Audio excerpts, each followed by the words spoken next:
आदिवासियों के लिए रामलीला पर सियासत को लेकर आदिवासी क्षेत्रों में रामलीला कराने को लेकर अब सियासत गर्मा गई है। पूर्व मंत्री और कांग्रेस के आदिवासी नेता उमंग सिंघार का बयान सामने आया है। उन्होंने कहा है कि बीजेपी आदिवासी परंपराओं को बढ़ाने की बात क्यों नहीं करती है। रामलीला के बहाने बीजेपी सिर्फ आदिवासियों का वोट लेना चाहती है। भगवान राम जब वनवास में थे तो आदिवासियों ने ही उनकी सबसे ज्यादा मदद की थी। हनुमान जी और वानर भी आदिवासी हैं। इसके अलावा उमंग सिंघार ने यह भी कहा कि आदिवासी क्षेत्र में जो विकास की योजनाएं स्वीकृत की गई थीं, उनके टेंडर हो गए लेकिन सरकार ने कैंसिल कर दिए। मध्य प्रदेश सरकार की मंत्री उषा ठाकुर ने बयान दिया है कि आदिवासी क्षेत्रों में रामलीला का आयोजन कराया जाएगा। कांग्रेस के वरिष्ठ नेता पूर्व मंत्री विधायक उमंग सिंघार जी हमारे साथ हैं। आदिवासी क्षेत्र से आते हैं, आदिवासियों का प्रतिनिधित्व करते हैं। सर, ये आदिवासी क्षेत्रों में जो रामलीला की योजना है, इसे किस तरीके से देखते हैं आप? देखिए, पहली बार मुझे भी आश्चर्य हो रहा है कि रामलीला ये आदिवासी क्षेत्रों में कराना चाहते हैं। तो ये कार्यक्रम तो कई चलते रहते हैं प्रदेश के अंदर, बाकी हिस्सों भी क्यों नहीं रामलीला कराना चाहते। सिर्फ आदिवासी क्षेत्र में सिर्फ ये राम को आगे रखना चाहते हैं, लेकिन इसके पीछे वोट की राजनीति करना चाहते हैं, ताकि हम जो गए चुनाव में इनका वोट बैंक जो खसक गया था, कांग्रेस का वोट बैंक है, उसको कैसे लाए। ये इनकी रणनीति सामने है, सबको पता है। सर, ये इनका कहना है कि आदिवासियों को भगवान राम से जोड़ना है, तो क्या अभी आदिवासी भगवान राम से अलग हैं क्या? देखिए, भगवान राम से तो पहले से जुड़े हुए हैं। वनवास जब भगवान राम गए थे तो जंगल में कौन थे? जंगली जानवर थे और आदिवासी थे। उन आदिवासियों ने लंका ढहाने के अंदर श्री राम जी का साथ दिया। तो वो तो ठीक है, भगवान सबके आराध्य हो सकते हैं, लेकिन अगर इनको करना है तो आदिवासी परंपराओं को बढ़ाए, आदिवासी संस्कृति को बढ़ाए उस क्षेत्र में जाके। उसकी तो बात नहीं कर रही है। अभी भगोरिया की बात है तो भगोरिया पे बंद करने की बात कर रहे हैं। तो ये संस्कृति को तो बंद कर रहे हैं सब। कांग्रेस नेता उमंग सिंघार हमारे साथ थे। साफ तौर पर उन्होंने इस बात का जिक्र किया कि रामलीला के साथ आदिवासी परंपराओं को भी बढ़ावा दिया जाए और विकास की बात की जाए, आदिवासी क्षेत्रों का विकास कराया जाए, वो ज़्यादा ज़रूरी है, वो ज़्यादा अहम है। और भगवान राम हमेशा से आदिवासियों से जुड़े रहे हैं। जब भगवान राम वनवास में थे तो जो आदिवासी थे उन्होंने ही भगवान राम की सहायता की थी। कैमरामैन भारत बुंदेला के साथ बंसल न्यूज़ के लिए भोपाल से वासु चौरे। वहीं बीजेपी विधायक रामेश्वर शर्मा ने कांग्रेस पर पलटवार किया है। रामेश्वर शर्मा ने कहा है कि राम के नाम पर कांग्रेस डर क्यों रही है। मध्य प्रदेश में एक बार फिर राम के नाम पर सियासत शुरू हो गई है। कांग्रेस के पूर्व मंत्री उमंग सिंघार ने बीजेपी के रामलीला पर करवाने पर आपत्ति जताई है। इस पर बीजेपी ने कहा कि आखिर कांग्रेस को राम के नाम पर इतनी तकलीफ क्यों है। बात करने के लिए हमारे साथ हैं वरिष्ठ विधायक रामेश्वर शर्मा जी। रामेश्वर जी, आखिर उनका कहना है रामलीला करा रहे हैं, वोट बैंक की राजनीति कर रहे हैं, आदिवासी क्षेत्रों में रामलीला कराने की क्या जरूरत है? क्यों? राम तो सभी के हैं। भारत की पृथ्वी पर राम है, राम की ये पृथ्वी है। और राम ही तो एकमात्र ऐसे हैं जिनके लिए रामचरितमानस में गोस्वामी तुलसीदास जी से लेकर भगवान वाल्मीकि स्वामी तक से सबने ये लिखा है कि वनवासी राम, और किसी नेता का नाम नहीं आया, राम का ही नाम है। और इसलिए राम वनवासियों के थे और वनवासियों के राम थे।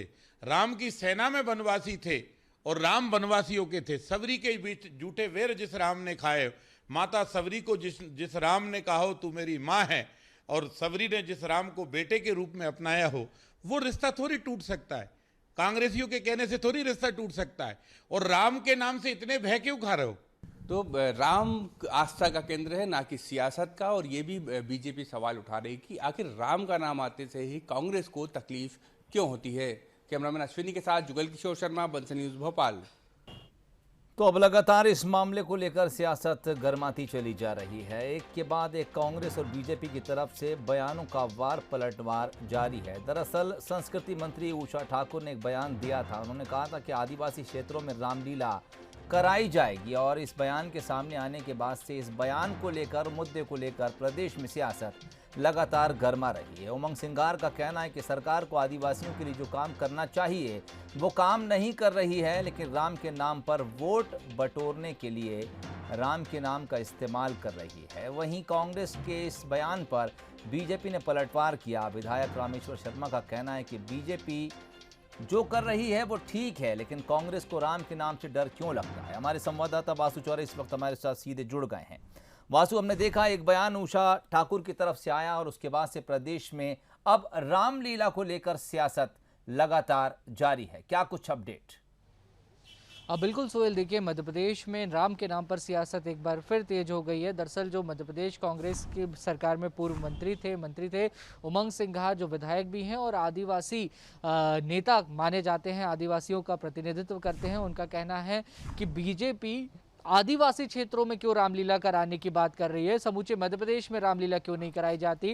रामलीला कराने से बेहतर है कि जो आदिवासी क्षेत्रों में विकास के कार्य होने हैं उन पे जोर दिया जाए। और उन्होंने ये भी आरोप लगाया कि जब चुनाव होते हैं तो जो आदिवासी सीटें हैं मध्य प्रदेश में, जो आरक्षित सीटें हैं, वहां पर ज्यादातर सीटों पर कांग्रेस चुनाव जीतती है। तो बीजेपी की रामलीला से ये कोशिश है कि जो कांग्रेस का आदिवासी वोट बैंक है उसको अपनी तरफ डाइवर्ट किया जाए, इसलिए ये जो तमाम सारे हथकंडे हैं ये बीजेपी अपना रही है। वहीं बीजेपी ने भी अपनी स्थिति स्पष्ट कर दी है कि जब भी राम की बात होती है, रामलीला के मंचन की बात होती है, तो कांग्रेस के पेट में दर्द होने लगता है और इस तरीके के सवालात खड़े किए जाते हैं। हालांकि अब राम मंदिर का मुद्दा बहुत हद तक बचा नहीं है, क्योंकि राम मंदिर का जो निर्माण है सोहेल वो शुरू हो गया है। लेकिन जब भी कोई सियासी सरगर्मी होती है, जैसे मध्य प्रदेश में अभी दमोह सीट पर उपचुनाव होना है, नगरीय निकाय के चुनाव होने हैं, ऐसे में राम का नाम ना आए और राम के नाम पर बीजेपी और कांग्रेस के नेता आमने सामने ना हो, ऐसा बहुत कम देखने को मिलता है। और चुनाव आते ही एक बार फिर जो सियासत है राम के नाम पर वो गर्माती हुई दिखाई दिख रही है।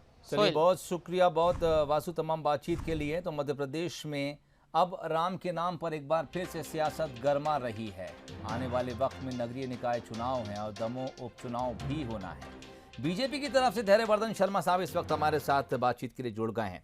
धैर्यवर्धन शर्मा साहब, उमंग सिंघार का बयान हमने सुना बंसल न्यूज से खास बातचीत में। उन्होंने कहा कि सरकार को जो करना चाहिए आदिवासियों के लिए दरअसल वो नहीं कर रही है, शिकायत उसी से है। उन्होंने कहा कि कांग्रेस ने कई ऐसे काम थे, योजनाएं थीं जो आदिवासी इलाकों के लिए, जिनको टेंडर तक करा दिया, लेकिन बीजेपी सरकार आने के बाद उन टेंडर को भी निरस्त कर दिया गया। विकास नहीं होता इन इलाकों में, लेकिन आप राम के नाम पर वोट मांगने इन इलाकों में जरूर पहुंच जाते हैं।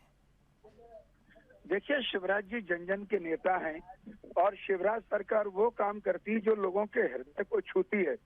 इसलिए कांग्रेस के लोगों को समझ में नहीं आ पाता है कि आखिर वो करें तो करें क्या, और वो ऊल जलूल आरोप लगाने लगते हैं। आदिवासियों को क्या चाहिए? शिक्षा, उसके लिए सरकार पूरी सुविधा उपलब्ध करा रही है। आदिवासी की बेटियों को स्कूल जाने के लिए साइकिल मुफ्त मिल रही है, मुफ्त में स्कूल में भोजन से लेकर के शिक्षा के लिए आवश्यक पुस्तकें, ड्रेस सब मिल रही है। छत चाहिए तो प्रधानमंत्री आवास योजना के तहत लाखों की तादाद में घर उपलब्ध कराए हैं। कांग्रेस ने तो इंदिरा आवास कुटीर के नाम पर केवल बजट खुर्द-बुर्द किया। करोड़ों रुपए प्रतिवर्ष भारत सरकार से आते थे, पर वो कुटीरें आज तक देखने को नहीं मिली। पर मोदी जी के राज में तो हर पंचायत में मध्य प्रदेश सरकार और केंद्र सरकार की हिस्सेदारी की विकास की इबारत अपने आप को खुद बयान कर रही है। इसलिए यह सब आरोप बेकार हैं। रही बात भगवान राम की रामलीला करने की, रामचंद्र जी से उन्हें जोड़े रखने की, तो हर सरकार की जिम्मेदारी होती है कि वह समाज को अपनी जड़ों से जोड़ करके रखे। भारत की पहचान बिना श्री राम के कोई कल्पना में भी कैसे कर सकता है, चाहे किसी भी धर्म का मानने वाला हो। आदिवासी तो हिंदू हैं, मैं तो बात कर रहा हूँ जो मुस्लिम लोग भी हैं हिंदुस्तान के, क्या वो प्रभु श्री राम से जुदा है? क्या अच्छे और सच्चे मुसलमान प्रभु श्री राम को इमाम हिंद नहीं मानते?